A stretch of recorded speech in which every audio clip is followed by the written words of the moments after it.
That was LeBron James coming up to me, unexpectedly, I might add, to confront me about making sure that I mind what I say about his son.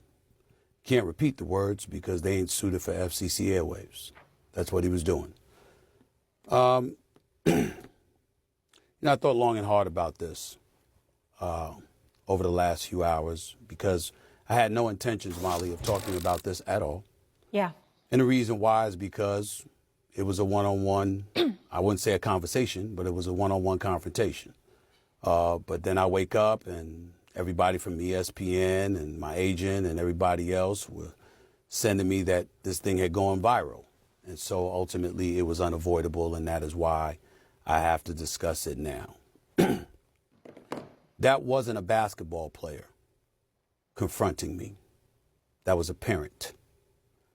That was a father.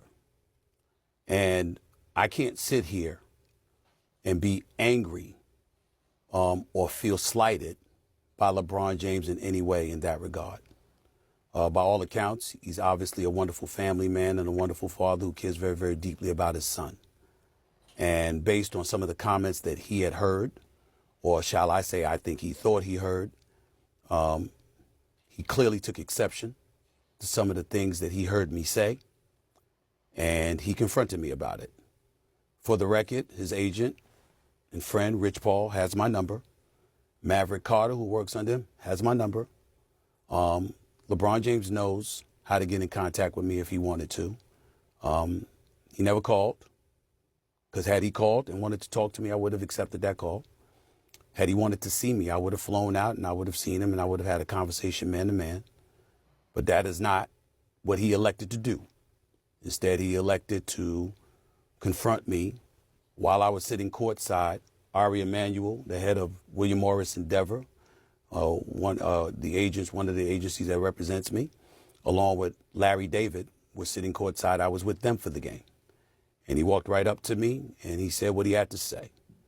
And apparently he feels like I was slighting his son. Now let me tell you what I feel. What I would have said if we were in a different environment, because I was not going to engage in a confrontation at that particular moment in that setting. But if we had had that conversation, I would have said to LeBron James, I never would speak negatively about your son. I was talking about you, meaning you, LeBron James. I have nothing but the best wishes for Bronny James. I wish him nothing but the best. I hope that he flourishes into an NBA star. Usually in other sports, we see all stars, and on occasion we'll see their children become stars as well. That doesn't really happen with the NBA. I sincerely hope he's the exception. By all accounts, he's a wonderful kid. And I don't know anybody who roots against him, and it certainly isn't me. But in the same breath, at the time that we were talking about him, he was percolating to such a degree that the Bronny James stories had gone viral. And so we had to talk about it. And when I said the things that I said, I wasn't talking about Bronny James because my attitude is he's a rookie. It's going to take some time for him to get himself together. He'll be just fine, especially with J.J. Redick and the staff coaching him.